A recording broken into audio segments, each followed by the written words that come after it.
오늘 이제 빼놓지 않고 순서대로 다룬다면 오늘은 원래 14절에서 29절 말씀을 나눌 차례입니다. 근데 제가 본문을 건너뛰어서 오늘 30절에서 32절을 봤습니다. 왜냐하면 우리 코로나 기간인 2021년에 14절에서 29절 말씀을 나눈 적이 있기 때문입니다. 이 14절에서 29절 말씀은 변화산에서 내려오신 예수님과 제자들이 산 아래에서 맞닥뜨린 광경을 다루는 그런 본문입니다. 산 아래의 광경은 영광스럽고 찬란하고 놀라웠던 그 산 위와는 너무나 대조적인 모습이었습니다. 예수님과 세 제자가 산 아래에 내려오자마자 맞닥뜨린 것은 소란스러움이었습니다. 거기에는 고요함이나 엄숙함이 전혀 없었어요. 굉장히 어수선했죠. 영광이나 거룩의 분위기와는 거리가 멀었습니다. 마치 어찌 보면 전쟁터 같은 그런 모습이었을 수도 있습니다. 귀신이 들려서 말을 못하고 벙어리가 된 아이의 발작이 있었습니다. 그 아이를 고쳐달라는 아버지의 간절한 부르짖음과 호소가 있었습니다. 또 그 문제를 해결하지 못한 제자들의 당황스러운 어떤 그 쩔쩔매는 모습이 거기에 있었죠. 그걸 보고 또 제자들을 공격하고 비난하고 하는 그 서기관들의 그런 모습들이 있었습니다. 기억하시겠지만 이 산 아래의 모습, 변화산 아래의 모습은 우리가 살고 있는 이 세상을 대변한다 이렇게 말씀드렸습니다. 우리가 사는 이 세상은 어떤 곳이냐면 이곳에는 늘 우리를 공격하는 사탄의 공격이 있는 곳입니다. 사탄의 미혹이 있는 곳이에요. 어떻게든 사탄은 우리를 넘어뜨리려고 하죠. 또 이곳에는 우리를 비난하고 또 혹은 대적하는 대적자들이 있는 곳입니다. 또 동시에 이 세상은 우리를 향해서 도움을 요청하는 사람들이 존재하는 곳이에요. 우리가 이제 이렇게 이 산 아래의 모습을 보게 되면 제자들은 이런 세상의 요구 혹은 산 아래의 요구에 적절하게 대응하지 못하고 실패하고 넘어진 것을 보게 됩니다. 귀신을 제어하지 못하고 쫓아내지를 못하죠. 그러니 비난자들의 공격에도 할 말이 없었습니다.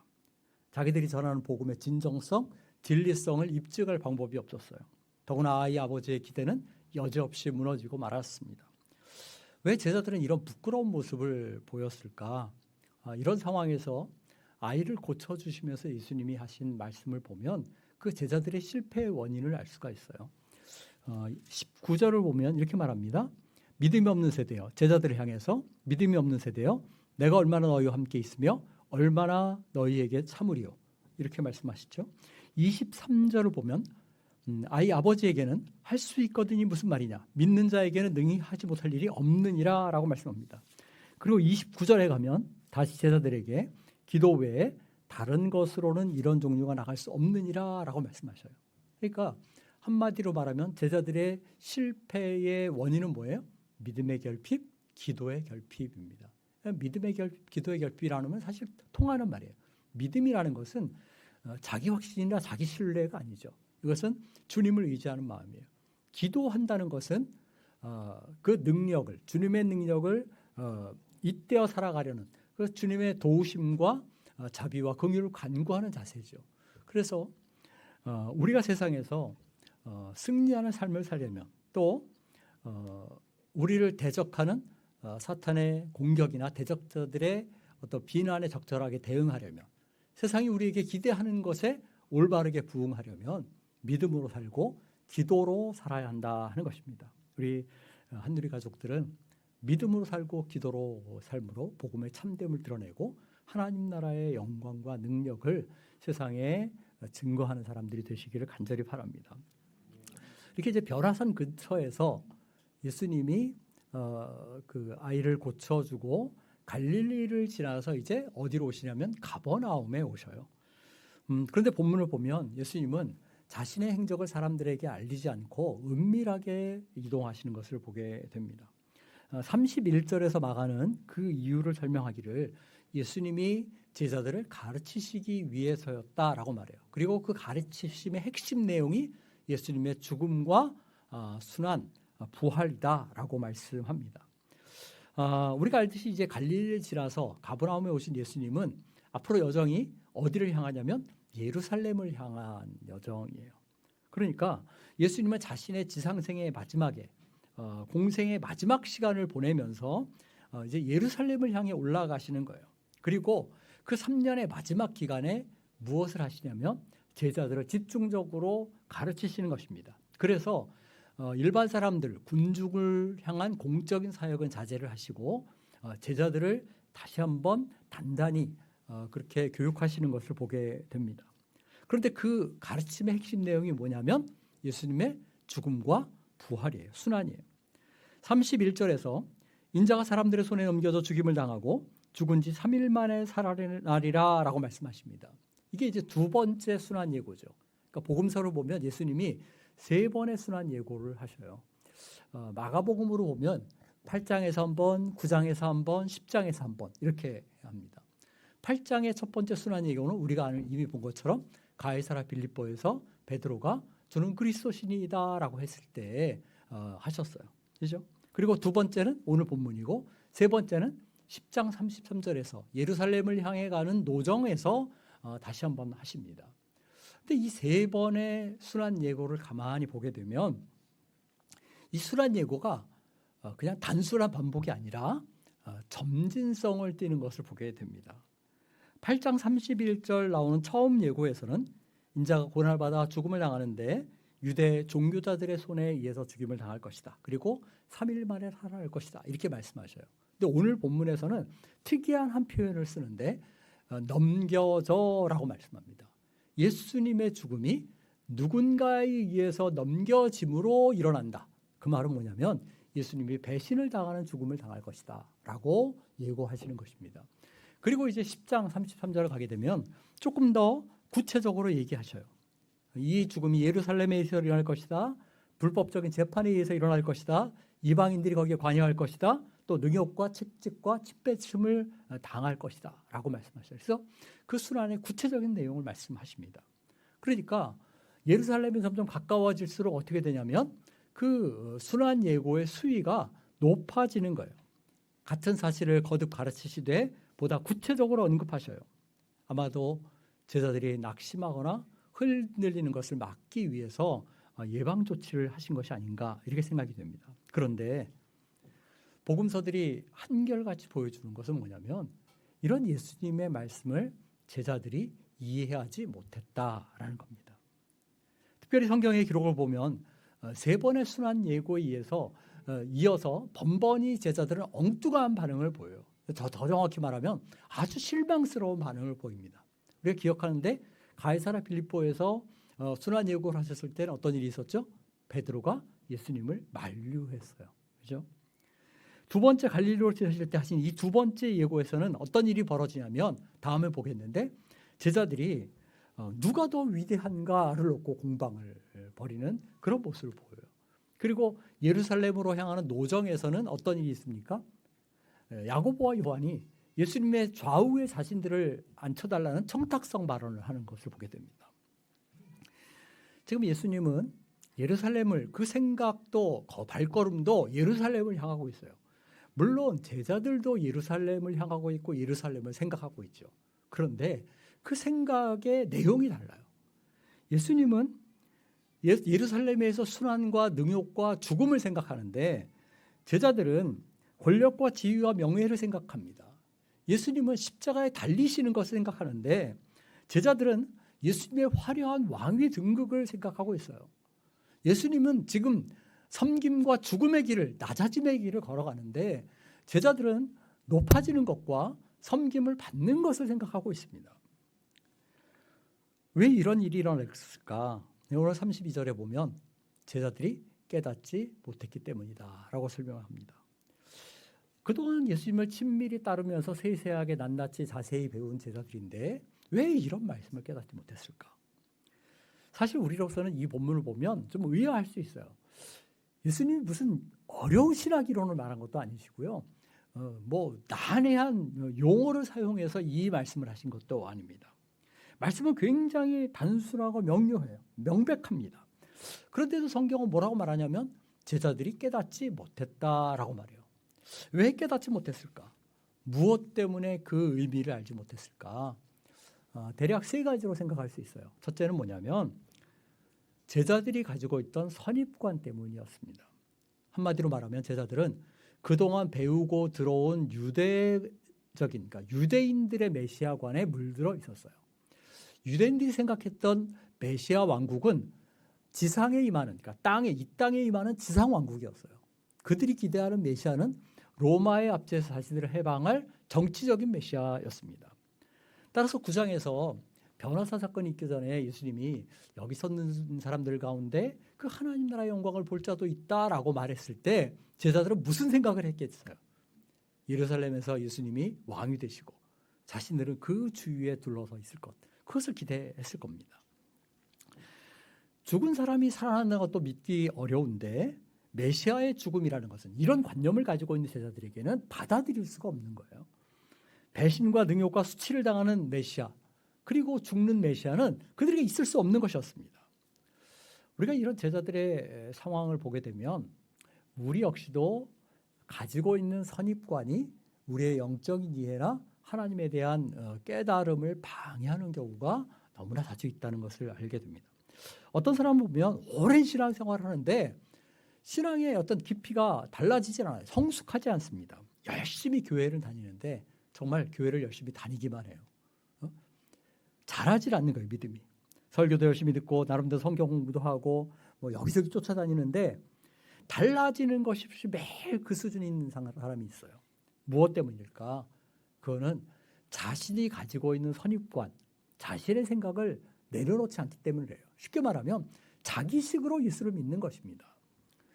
제자들은 당시에 대중적이고 세상적인 하나님 나라 관점에서 예수님의 말씀을 이해했어요. 그 말씀의 의미가 그러니까 전혀 와닿지 않는 것이죠. 세상적인 가치관이나 개념을 가지고 주의 말씀을 듣면 이런 일이 벌어집니다. 오늘날도 보면 이런 세상의 가치관, 개념, 어떤 기준을 가지고 성경을 판단하고 교회를 판단하는 사람들이 있어요. 일례를 들면 이런 겁니다. 꼭 그렇지는 않지만 그 사업하시는 분들이 예수를 믿게 되면 경영 마인드를 교회의 어떤 교회를 운영한다, 좀 표현이 그렇지만 교회를 이끌어가는 원리의 경영 마인드를 적용하는 그런 경우들이 있어요. 정치를 하는 사람들이 교회에 와서 지도자의 위치에 있게 되면 어떤 때는 정치판에서 사용하는 원리들을 그대로 여기에 도입하려고 할 수도 있습니다. 일반 심리학을 공부한 분들이 예수를 믿으면 성경적인 관점으로 인간을 이해하는 게 아니라 일반 심리학의 관점에서 용어만 성경적인 용어로 바꿔서 사람을 이해를 해요. 그러니까 용어는 성경적인 용어인데 개념은 뭐예요?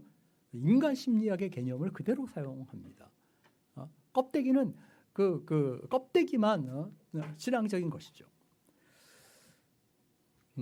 조금 이제 이야기가 좀 달라질 수 있지만 예전에 제가 어느 교회의 집회 홍보지를 본 적이 있습니다. 제가 그런 걸 잘 안 보는데 그 교회가 워낙 유명한 교회이기도 하고 그 집회의 강사가 꽤 알려진 분이기도 해서 야, 도대체 어떤 내용인가 하고 세세히 본 적이 있습니다. 그런데 교회를 소개하는 내용 중에 제게 한 가지 걸리는 것이 있었어요. 뭐라고 돼 있었냐면 우리 교회는 넓고 편리한 주차장이 있습니다. 이렇게 써놓은 거예요. 사실 그것만 아니라 전반적인 내용도 복음과 예수 그리스도를 소개한다기보다는 교회 자체를 알리는 어떤 내용이었어요. 그런데 넓은 주차장이 있어서 편리하다는 문구는 정말 동의할 수가 없었습니다. 그렇다면 교회의 홍보지, 표현이 이상하지만 그것이 대형 마트나 혹은 백화점의 전단지와 무엇이 다르겠느냐라는 겁니다. 우리가 교회 주차장이 아주 협소한 그런 교회라서 주차할 공간이 없어서 남이 괜히 질투가 나서 이런 이야기를 하는 것이 아니죠. 교회의 자기소개 속에 뭐가 있어요? 주차장을 운운하는 시대가 되었다는 거예요. 이 말은 뭐냐면 사람들이 복음 때문에 진리 때문에 교회를 선택하는 게 아니라 뭐 때문에 선택해요? 주차장 때문에, 편리함 때문에. 시설 때문에 교회를 선택한다는 겁니다. 그러나 복음이 살아있고 진리가 살아있다면 그것이 지하 동굴이든 들판이든 그 무슨 상관이 있겠냐는 거예요. 주차를 할 수가 없다면 차를 놔두고 그냥 대중교통 이용하면 되죠. 오늘날 세상 기업이나 업체들이 하는 홍보 방식, 그들이 가진 경영 마인드를 교회에 그대로 적용하는 일들이 너무나 많아요. 우리 주위에서 아무렇지도 않게 생각합니다. 그래서 그러다 보니까 교회에 대한 사람들의 개념이 왜곡되어 있어요.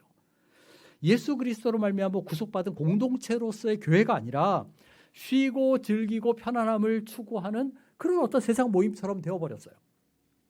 우리가 주일에 하나님을 예배하기 위해서 모이는 것이 아니라 인간적인 교제를 나누기 위해서 모이는 그런 모임이 되어버린 겁니다. 그래서 어떻게 해요? 찾아오는 사람들을 향한 고객 만족 서비스를 하게 됩니다. 목사는 어떻게 하면 듣는 사람들의 귀를 즐겁게 하는 설교를 할까? 어떻게 하면 교인들이 편안하게, 편안하게 지내기 나쁜 건 아니죠. 그런데 어떻게 하면 조금 더 편안하게 지낼 수 있을까? 거기에 초점을 맞춥니다. 교인들은 내가 만족하면 그 예배가 은혜롭고 참 복된 거예요. 하나님을 예배하기 위해서 모이는 것이 아니라 한마디로 말하면 자기 만족을 위해서 모이는 그런 예배가 되어버렸다는 겁니다. 어찌됐든 우리가 이런 세상적인 기대나 선입관을 버려야 바른 신앙관을 가지고 있을 수 있고 바른 교회관을 가질 수 있어요.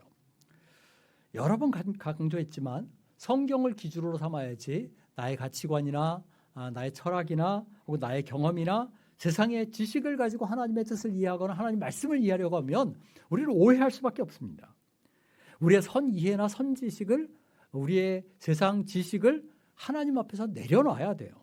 그래야 영적인 깨달음이 있고 믿음이 자라는 법입니다. 이거는 기도에 있어서도 마찬가지예요. 우리가 기독교 신앙의 문제점을, 우리나라 기독교 신앙의 문제점을 얘기할 때 가장 먼저 꼽는 것이 뭐냐면 기복신앙입니다. 기복신앙이라는 것은 복을 구하는 신앙이죠. 복을 추구하는 신앙이에요. 그런데 우리 하나님은 우리가 아는 것처럼 분명히 복을 주시는 분이에요. 그죠? 그래서 우리가 복을 구하는 것은 당연한 일입니다. 그런데 어떤 복을 구하느냐 하는 것이 문제죠.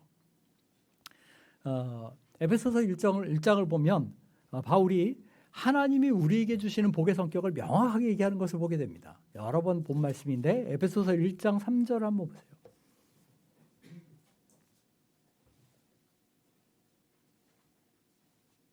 에베소서 1장 3절 보겠습니다. 읽겠습니다. 찬송하리로다 하나님 곧 우리 주 예수 그리스도의 아버지께서 그리스도 안에서 하늘에 속한 모든 신령한 복을 우리에게 주시되, 여기 보면 하나님이 모든 복을 주신다. 온갖 복을 주신다 그랬어요. 얼마나 좋습니까? 한두 가지 복을 주시는 게 아니라 모든 복을 주신대요. 그러니까 얼마나 좋아요. 그런데 하나님이 주시는 그 복이 본질적으로 뭐다? 어디에 속한 복이다? 하늘에 속한 복이다. 이 땅에 속한 복이 아니라 하나님 나라에 속한 복이라고 말해요. 그리고 그 복이 육적인 복이 아니라 어떤 복이다? 신령한 복. 신령하다는 말은 영적인 복이라는 거예요. 하나님이 분명히 우리에게 복을 베푸셔요. 우리가 하나님께 복 받을 것을 기대하고 소망하는 것은 당연한 일입니다. 그런데 이 말씀을 잘 봐야 되죠. 우리에게 주시는 복은 현세적이고 물질적인 복이 아니라 육적인 형통이나 번영이 아니라 하늘에 속한 그 신령한 복이다라고 말씀합니다. 하나님의 복을 육적 형통과 번영으로 바꿔버린 것, 그것이 기복신앙이에요. 그럼 왜 이런 일이 일어났을까? 그래서 바로 우리의 신앙의 선배들이 어떤 과거 청산을 어떤 면에 정확하게 하지 못한 거예요. 기독교를 받아들일 때 무속적인 개념들, 용어들, 이건 그냥 그대로 가지고 있으면서 복음을 받은 거예요. 그러다 보니까 뭐해요? 백일기도 드리죠. 그죠? 그리스도인들이 백일기도 합니다. 100일 동안 기도하는 거 좋은 일이죠. 근데 그 100일 기도를 왜 합니까? 100일 기도하면 하나님이 반드시 내 기도를 들어주실 거라 생각하는 겁니다. 1000번제 드려요. 왜 1000번제 드립니까? 1000번제라는 말도 제가 여러 번 설명했는데 1000번의 제사라고 생각을 해서 1000번의 치성을 드리는 거예요. 그러니까 마치 치성을 쌓는 개념으로 드려요. 그러니까 어떤 분들은 매일 1,000원씩 헌금하기도 하고 혹은 10,000원씩 헌금하기도 하고 뭐 아니면 매일매일을 해서 천일을 채우기도 하고 뭐 이런 식으로 하죠. 근데 솔로몬이 드린 것은 1,000번제라는 것은 1,000마리의 희생 제물을 드렸다는 거예요. 또 이렇게 얘기하면 이제 제가 말하는 것처럼 그럼 나는 한꺼번에 1,000만 원을 드릴 거야. 뭐 이렇게 생각하고 그럼 하나님 근데 그렇게 드려도 되는데 문제는 뭐예요? 그렇게 드리면 하나님이 내 요구를 들어주실 것으로 생각하는 거죠. 이게 기복신앙입니다. 기도는 기도하는 것이 나쁜 것이 아닌데 기도는 하나님의 뜻을 물어서 나를 하나님의 뜻에 복종시키는 것입니다. 물론 우리가 우리의 간구를 우리의 소원을 하나님께 아뢰일 수 있어요. 우리의 고민, 근심, 걱정을 하나님께 올려드릴 수 있습니다. 그런데 그럴 때 반드시 기억해야 할 것은 내가 드리는 이 간구가 하나님의 뜻에 합한 것인가를 물어봐야 되죠. 그리고 예수님이 하셨던 것처럼 할 수만 있거든 이 잔을 내게서 옮기시옵소서라고 하셨지만 그 다음 뭐라고 말씀하셔요? 내 뜻대로 마시고 아버지의 뜻대로 하옵소서라고 말씀하셨어요. 그것이 기도하는 사람의 자세입니다. 껍데기만 하나님을 향한 기도이지 내용은 무당 종교의 지성과 다를 바 없다면 그렇게 기도한다면 백날이 가도 우리의 신앙의 성숙이 영적인 이해가 자라날 수 없어요. 우리가 하나님은 이런 분이셔야 한다라는 내 생각을 내려놓고 성경이 하나님에 대해서 어떻게 말하는가에 귀를 기울여야만 합니다. 하나님이 이렇게 내게 복을 주셔야 한다라고 주장하지 말고 성경을 통해서 하나님이 내게 주시는 복이 무엇인지를 바르게 배워야 돼요. 하나님이 이렇게 역사하시거나 이렇게 일하셔야만 한다고 기대하지 말고 성경을 통해서 하나님이 일하시는 방식을 깨달아야만 합니다. 교회와 천국과 내세와 기독교의 구원은 마땅히 일해야 한다라고 주장하지 말고 그렇게 고집하지 말고 내 판단을 내려놓고 성경이 말하는 교회관, 천국관, 내세관이 무엇인지 올바로 배워야만 합니다. 제자들은 많이 듣고 많이 배웠어요. 그러나 깨닫지 못했어요. 왜냐하면 자신들의 완고한 생각을 내려놓지 못했기 때문입니다. 달리 말한다면 배운다고는 했지만 실상은 배우려는 마음이 없었다 이렇게 얘기할 수도 있습니다. 우리의 고집스러운 생각들과 세상적인 기대와 선입관들을 주님 앞에 내려놓으시기를 바랍니다. 그리고 주님이 말씀하시는 바 성경이 우리에게 가르치는 진리에 귀를 기울여야만 합니다. 그럴 때 비로소 말씀이 제대로 깨달아지고 우리의 영적인 성장이 이루어지게 됩니다. 자, 두 번째로 제자들이 깨닫지 못한 이유 중에 하나는 저는 끈질긴 탐구가 없었기 때문이다라고 생각을 해요. 32절 보세요. 제자들은 예수님 말씀을 깨닫거나 이해하지 못했음에도 불구하고 어떻게 해요? 그 말씀을 다시 그 의미를 물어보질 않아요. 물어보기를 두려워했다라고 말합니다. 자, 그럼 왜 제자들은 예수님께 묻기를 두려워했을까요? 몇 가지 이유를 생각할 수 있습니다. 아까 말한 것처럼 그 중에 하나는 메시아의 순환과 죽음을 인정하고 싶지 않은 심리와 통할 수 있어요. 그러니까 사실 이 말씀은 문자적으로 이해하지 못할 것이 하나도 없죠. 명료하잖아요. 그죠? 그래서 제자들은 아마도 예수님이 자신의 어떤 고난과 죽음을 얘기한다라는 것을 분명히 귀로는 알아들었을 거예요. 그런데 더 이상 이게 무슨 말씀입니까? 라고 안 물은 이유는 뭐겠어요? 이거 물어봤다가는 뭐예요? 더 심각한 이야기가 나올 수 있겠다 싶은 거죠. 그죠? 그렇게 정확히 이해하지 못하면서도 그것에 대해서 더 이상 묻지 않았어요. 우리가 성경을 읽을 때나 성경 공부할 때 우리에게도 비슷한 일이 있을 수가 있습니다. 일례로 우리에게 거리끼는 어떤 문제가 있으면 우리는 더 끈질긴 탐구를 안 해요. 그 중에 하나가 뭐냐면 자신의 죄와 관련된 문제일 수 있어요. 그래서 성경 읽다 보면 나의 어떤 죄와 관련된 본문이 나오면 그걸 물고 늘어지기보다는 그냥 대충 얼버무리고 건너뛰는 그런 습성이 우리에게 있습니다. 그러다 보면 우리 신앙과 삶의 변화가 일어나지 않습니다. 또 어떤 경우는 이런 거죠. 더 철저한 헌신을 요구하는 말씀, 그 말씀 앞에서는 주춤거리거나 건너뛰게 되는 것이죠. 적당한 선에서 대충 넘어갑니다. 그리스도의 제자로 사는 삶은 앞서 말한 것처럼 십자가를 지는 그리고 예수님을 따르는 그런 삶입니다. 아마 본문의 제자들도 이 문제가 걸렸을 거예요. 십자가를 지고 자기를 부인하고 죽기까지 주님을 따르는 이 삶을, 그 제자도를 주님이 이미 말씀하셨기 때문에 아마 제자들은 야, 이거 더 물어봤다가는 더 심각한 헌신을 요구하지 않을까라는 불안감이 있었을지 모릅니다. 그러나 우리가 신앙이 성숙하려면, 또 하나님의 뜻을 바르게 깨달으려면 내 귀를 즐겁게 하는 말씀만 들으려고 해서는 안 된다는 거예요. 꺼려지는 말씀도 겸손하게 받을 수 있어야만 합니다. 우리가 흔히 말하는 것처럼 좋은 약은 입에 쓰다, 그렇게 얘기하죠. 충언은 귀에 거슬린다. 그러나 좋은 약은 병에 이롭고 충성된 말은 행함에 이롭다, 그렇게 말합니다. 양약은 고구이나 이어 병이요, 충언은 여기이나 이어 행이다 라고 말씀해요. 성경 말씀도 마찬가지입니다.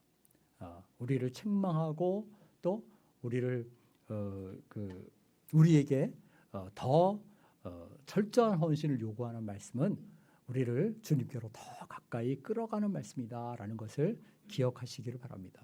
자, 세 번째는, 마지막으로 제자들이 묻기 두려워한 또 한 가지 이유는 뭐냐면 어쩌면 책망을 받는 것이 두려워서 아닐까, 이렇게 생각할 수도 있어요. 자, 앞서 가이사랴 빌립보에서 어떤 일이 있었어요? 베드로가 예수님을 만류했다가 어떤 말을 들었어요? 사탄아, 내 뒤로 물러가라, 이렇게 그랬어요. 그죠? 앞서 누룩에 대한 이야기를 할 때도 비슷한 상황이 벌어졌어요. 예수님 떡을 말씀하시니까 떡 걱정하다가 너희가 5병이요 7병이가 있었던 거 아직도 깨닫지 못하느냐라는 말씀을 들은 적이 있습니다. 방금 이 본문 앞에 나오는 귀신 들린 아이를 치유할 때도 마찬가지죠. 주님은 제자들을 향해서 믿음이 없는 세대요 라고 말씀하셨어요. 이런 일을 연이어 겪다 보니까 어떻게 돼요? 야, 자칫 잘못하다가는 호되게 야단을 맞겠구나, 이런 두려움이 있을 수 있습니다. 어쩌면 베드로처럼 사탄아, 내 뒤로 물러가라는 소리를 또 들을까 봐 겁이 났을 수도 있어요. 그래서 차라리 모르더라도 이해가 안 가지만 그냥 넘어가자라고 생각했을 수 있습니다. 이건 마치 오늘날 교실에서 벌어지는 일과 비슷해요. 공부를 잘하는 학생과 공부를 못하는 학생의 차이가 뭘까요? 네? 물론 이해력과 지능의 차이가 있을 수 있어요. 그러나 공부를 잘하는 학생은 해결되지 않는 문제를 가지고 붙잡고 늘어집니다. 그런데 공부를 못하는 사람들은 그냥 차라리 이 문제를 그냥 덮어놓고 넘어가자라고 생각합니다. 골치 아픈 거 신경 쓰지 말자는 거예요. 그리고 그 문제에 대해서 질문했다가 괜히 야단 맞을까 봐 오히려 적당한 선에서 가만히 있으면 중간이라도 가지라고 생각하는 겁니다. 그러니 모르는 것을 해결할 방법이 없죠. 성경이나 하나님의 뜻을 이해하는 데도 마찬가지입니다. 성경 공부를 하다가 궁금한 점이 있는데도 불구하고 그냥 넘어가는 것만큼 어리석은 일이 없어요. 질문했다가 내가 괜한 창피를 당할까 봐 꺼려지는, 그래서 입을 다무는 사람들이 많이 있다는 겁니다. 특히 어떤 사람들 가운데, 신앙생활을 오래 한 사람 가운데, 모태 신앙인 사람 가운데, 교회 중직을 맡고 있는 사람 가운데, 저처럼 담임 목사가 된 사람들 가운데, 제가 지난주에 보니까 그래도 부교육 저만돼도 비빌 언덕이 있구나, 이렇게 생각했어요. 문주 목사님이 저한테 미루는 걸 보고 근데 담임 목사는 어디서 미룰 수도 없죠. 더 이상. 그죠? 누가 질문했는데 나 그거 몰라, 이렇게 말하면 여태까지 신학교 졸업하고 목회를 몇 년을 하고 목사가 돼서 그것도 모르냐라고 말할까 봐 어디 가서 이게 무슨 의미예요? 라고 감히 묻지도 못합니다. 그것도 모르면서 어떻게 성도를 가르치고 설교를 하느냐라는 비난을 들을까 봐 겁을 내는 것이죠. 그런 면에서 보면 여러분은 굉장히 행복한 겁니다. 저에 비춰보면. 그래서 거리끼지 말고 겁내지 말고 물어보셔야 돼요. 모르는 것을 얼버무리고 넘어가서는 결코 신앙의 성숙이나 더 깊은 깨달음이 있을 수가 없어요. 2026년 새해를 시작하면서 우리가 자랑하기를 더욱 힘쓰자라는 말을, 그것을 올해 표어로 정했습니다. 2026년 첫 달을 보내고 이제 둘째 달을 맞았는데 우리의 이런 목표를 다시 한번 생각해 봤으면 좋겠어요. 우리의 성장이나 깨달음, 자라남을 방해하는 요인들은 무엇인가? 왜 내가 아직도 깨닫지 못하고 이해하지 못하고 있는가? 혹시 내려놓지 못한 고집이나 선입관은 있지 않은가? 예전에 어떤 분이 그랬어요. 늘 가르침을 이렇게 잘 들으시는 것 같아요. 잘 듣고 나서 나중에 하시는 말씀이 그분들은 성경에 나오는 사람들이고 나는 나다. 이렇게 얘기하셔요. 그러니까 수년을 지켜봤는데 수십 년을 지켜봤는데 그냥 그 상태. 우리에게 어떤 내 고집이 있을 수 있어요. 내 생각이 있을 수 있습니다. 그것을 내려놓지 않고는 변화가 일어나지 않아요. 이해가 안 가는 말씀이나 영적인 진리 앞에 너무나 쉽게 포기하고 물러서진 않는지 돌아보시기를 바랍니다. 잠언 2장 4절 5절 말씀 보면 우리가 보화를 찾듯이 하나님의 지혜와 지식을 찾고 구하면 하나님 경외하기를 깨닫고 하나님을 알게 된다 이렇게 얘기합니다. 궁구하는 자에게 진리가 주어집니다. 진리는 열심히 탐구하고 그 의미를 궁구하는 자의 것입니다. 기도하겠습니다. 하나님 아버지, 새해를 우리에게 허락하시고 우리가 그리스도 안에서 더욱 자라가기를 힘쓰기를 소원하는 마음으로 한 해를 시작했습니다. 이제 한 달을 보내고 둘째 달을 맞이했는데 우리 자신의 모습을 돌아보게 하시고 우리의 깨달음과 영적인 성장을 방해하는 것들이 무엇인지, 우리에게 여전한 고집과 선입관과 세상적인 가치관이 남아있지 않은지 돌아보게 하시고 그것들을 내어버리게 해주시기를 기도합니다. 마땅히 말씀이 우리에게 가르치시는 바에 귀를 기울이게 하시고 또한 우리가 알지 못하고 깨닫지 못하는 것이 있다면 지혜를 주시는 성령께 도움을 구하며 그 의미를 궁구하는 사람들 되게 해주시기를 기도합니다. 그리하여 말씀 안에서 날마다 자라가고 그리스도를 더 깊이 알아가는 우리 한누리 가족들 되게 하옵소서. 감사하며 예수님의 이름으로 기도합니다. 아멘.